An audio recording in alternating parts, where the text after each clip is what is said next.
इस वीडियो को देखिए। On the 9th, 7th he came on my birthday. तो he called me up. मैंने कहा तू बहुत थका हुआ साउंड कर रहा है, क्यों ऐसा कर रहा है? तो he said नहीं, मैंने कहा तू ऐसा कर, हॉस्पिटल में चला जा, वो कर ले, चेक इन कर, don't admit yourself, go and check in. तो उसने कहा डोंट वरी, मैं अभी मरने वाला नहीं हूँ। And after 3 hours he unfortunately left us.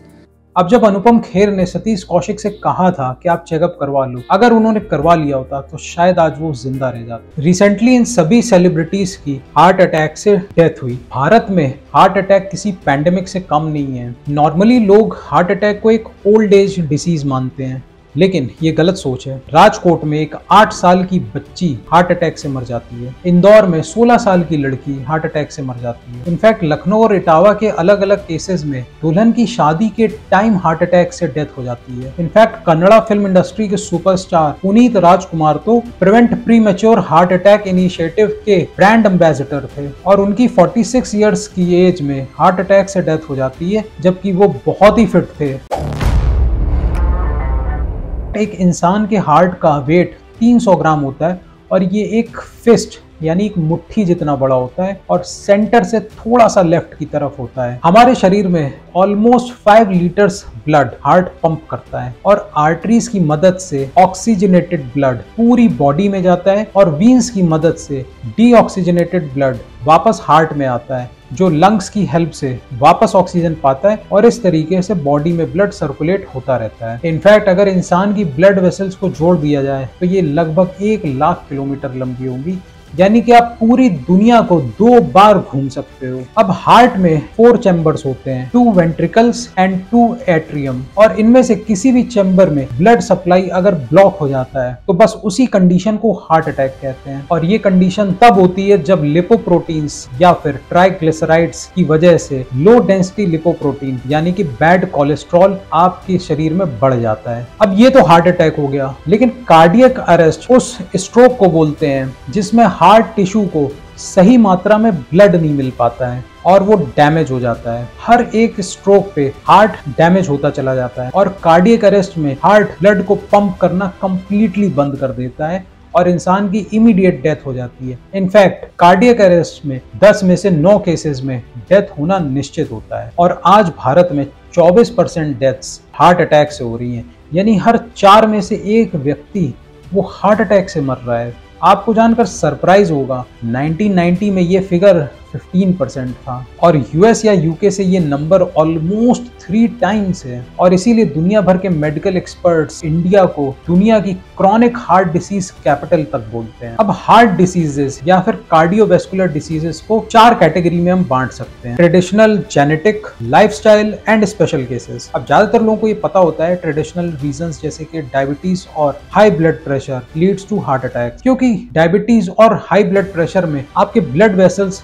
Damage होते हैं और हार्ट तक सही ब्लड का फ्लो पहुंच नहीं पाता है, जिसकी वजह से हार्ट अटैक के चांसेस बढ़ जाते हैं। पूरी दुनिया में लगभग 41 करोड़ लोगों को डायबिटीज है, जिसमें से 17% यानी 7 से 8 करोड़ लोग इंडिया में डायबिटिक हैं। इंडिया में 30% लोगों को हाई ब्लड प्रेशर है, और ये फिगर अर्बन एरियाज में 33% है, यानी कि 3 में से हर 1 व्यक्ति को हाई ब्लड प्रेशर है। Crawl.in के एक आर्टिकल में पब्लिश हुई रिसर्च के हिसाब से 35 to 40% इंडियंस में ऐसे जेनेटिक वेरिएशंस होते हैं कि इसमें हार्ट अटैक के चांसेस बढ़ जाते हैं। हालांकि मशहूर साइंटिस्ट बेंजामिन डी हॉर्न ने 7 लाख पेशेंट्स पे एक स्टडी करी और कंक्लूड किया कि जेनेटिक वेरिएशंस की वजह से आर्टरीज थोड़ी नैरो हो सकती हैं और इससे कोरोनरी डिसीजेस हो सकती हैं, लेकिन शायद हार्ट अटैक के चांसेस डायरेक्टली इससे रिलेट करना थोड़ा कठिन होगा। तो बेसिकली ये एक्सपर्ट्स जेनेटिक वेरिएशंस पे डिवाइडेड हैं। अब आपकी लाइफस्टाइल सबसे इंपॉर्टेंट रोल प्ले करती है हार्ट अटैक्स में। अगर आप फास्ट फूड खा रहे हैं, बीड़ी तंबाकू का सेवन कर रहे हैं, तो आपकी कोरोनरी आर्टरी में जलन होगी, इससे बैड कोलेस्ट्रॉल या फिर लो डेंसिटी लिपोप्रोटीन का ऑक्सीडेशन होगा, आपकी प्लेटलेट्स लेवल डिस्टर्ब होंगी, और इन सबसे ब्लड में क्लॉट्स बनने लगते हैं, जिसकी वजह से बॉडी में जो ब्लड का फ्लो होता है वो धीमा हो जाता है, and hence pushing you towards heart attack. And surprisingly India में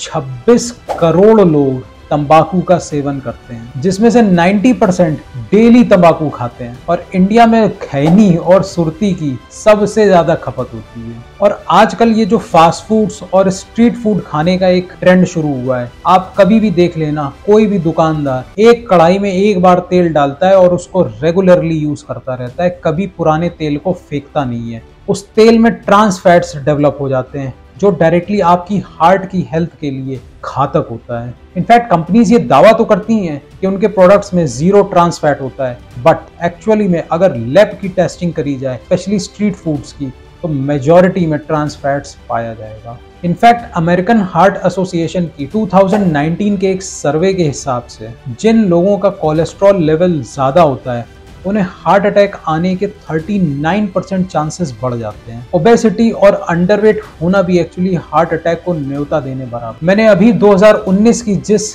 स्टडी की बात करी, उसी में ये भी पाया गया था कि हार्ट अटैक झेलने वाले लोगों में 17% मोटे होते हैं और 16% अंडरवेट होते हैं। इनफैक्ट कम नींद आना और ज्यादा स्ट्रेस होना भी हार्ट अटैक के चांसेस को बढ़ा देते हैं। इनफैक्ट पॉपुलर कल्चर में जैसे मूवीज में हार्ट अटैक्स को काफी ट्रिवियलाइज करके दिखाया जाता है। ऑन एन एवरेज एक इंसान को 7 से 8 घंटे की नींद जरूर लेनी चाहिए, लेकिन इंडिया में ये एवरेज सिर्फ 6.5 घंटे का है। 2022 में wakefit.co ने great Indian sleep score card release किया, जिसके अनुसार रात को सोने से पहले जो लोग ये इंस्टाग्राम पे रील्स और यूट्यूब पे शॉर्ट्स देखते हैं, उनमें 57% इंक्रीज आया है। और जब आप ये रील्स या शॉर्ट्स देखते हैं तो एक्चुअली आपके ब्रेन में डोपामीन नाम का हार्मोन रिलीज होता है जो एक्साइटमेंट लेवल को बढ़ा देता है। और इसके बाद जो आपकी नींद आ रही होती है एक्चुअली वो उड़ जाती है और फिर आपको नींद लेने में बहुत डिफिकल्टी होती है। इसलिए कभी भी आपको लाइट म्यूजिक सुनना चाहिए सोने से पहले,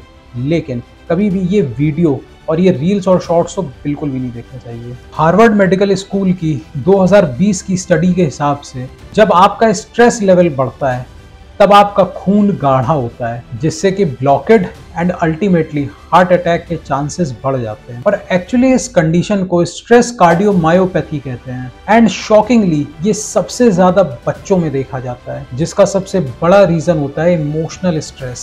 अब 4 में से 1 इंडियन को हार्ट अटैक तो पड़ रहा है, लेकिन आप क्या कर सकते हैं कि आपको हार्ट अटैक ना आए। इंडिया में 64% एडल्ट्स ऐसे हैं जो कोई एक्सरसाइज नहीं करते हैं, इसलिए आपको बहुत ज्यादा स्ट्रेस वाली एक्सरसाइज नहीं करनी है, लेकिन mild exercise on regular basis जरूर करनी है। और लास्ट में बात करते हैं स्पेशल केसेस की। कोविड के वायरस ने हार्ट को 2 तरीके से डैमेज किया है। एक तो हार्ट के मसल्स में इन्फ्लेमेशन बढ़ा है और दूसरा जो ऑक्सीजन लेवल है वो कम हुआ है, जिससे कि हार्ट के टिश्यूज डैमेज होते हैं। आप याद करिए कोविड की सेकेंड वेव में ऑक्सीजन की कितनी कमी हो गई थी और आप SpO2 मीटर से अपने ऑक्सीजन लेवल को चेक कर रहे थे। इस साल जनवरी 2023 में कानपुर में 1 हफ्ते तक कोल्ड वेव यानी शीत लहर चली थी, जिसमें 98 लोग मर गए थे बिकॉज ऑफ हार्ट अटैक और ब्रेन स्ट्रोक, क्योंकि ठंड में खून गाढ़ा हो जाता है और ब्लड सर्कुलेशन स्लो हो जाता है, जिससे कि बॉडी में जो ऑक्सीजन का लेवल है वो कम होने लगता है और resulting in breathlessness and ultimately heart failure. अब आप जब हाई इंटेंसिटी वर्कआउट्स करते हैं तो इससे हार्ट पे काफी स्ट्रेस पड़ता है, दिल बहुत जोर जोर से धड़कता है और उसे नॉर्मल से ज्यादा एंजाइम्स और हार्मोन्स को रिलीज करना पड़ता है, और पुअर ब्रेथ कोऑर्डिनेशन की वजह से कार्डियक अरेस्ट के चांसेस बढ़ जाते हैं। इसलिए आपको हमेशा माइल्ड एक्सरसाइज करनी चाहिए, बॉडी पे बहुत ज्यादा स्ट्रेस नहीं डालना चाहिए। और आजकल जो ये जिम में जल्दी बॉडी बनाने के लिए स्टेरॉइड्स और इंजेक्शंस का एक कल्चर चल गया है, इससे भी हार्ट की हेल्थ पे बहुत असर पड़ता है। अब अगर आपके आसपास में किसी को हार्ट अटैक आता है तो आपको क्या करना चाहिए? चेस्ट का टाइट होना, प्रेशर या squeezing, pain in left arm, shortness of breath, anxiety या फिर बहुत ज्यादा कफ आना, ये फ्यूचर में हार्ट अटैक्स के सिम्टम्स हो सकते हैं। हार्ट अटैक के केसेस में इमीडिएट मेडिकल ट्रीटमेंट सबसे जरूरी चीज होती है। ऐसे में कार्डियोपल्मोनरी रिससिटेशन, CPR थेरेपी सबसे काम की होती है। आपको पेशेंट के हार्ट को 100 से 120 बार 1 मिनट के अंदर प्रेस करना होगा, और जो चेस्ट पे आप पुश दे रहे हैं वो 2 से 2.5 इंच तक का होना चाहिए, तभी ये इफेक्टिव हो और एक प्रॉपर रिदम बनेगी। और आज से ही तंबाकू और धूम्रपान का सेवन आपको रोकना होगा, साथ में जो फास्ट फूड्स हैं इनको भी आपको रोकना होगा। अब तंबाकू और गुटखा का किस तरीके से एडवर्टीजमेंट्स कंपनी करती है उस पर मैं ऑलरेडी एक वीडियो बना चुका हूँ, और कोल्ड ड्रिंक्स आपको किस तरीके से नुकसान करती है उस पर भी मैं एक वीडियो बना चुका हूँ, जिनको आप पॉपअप विंडो में देख सकते हैं।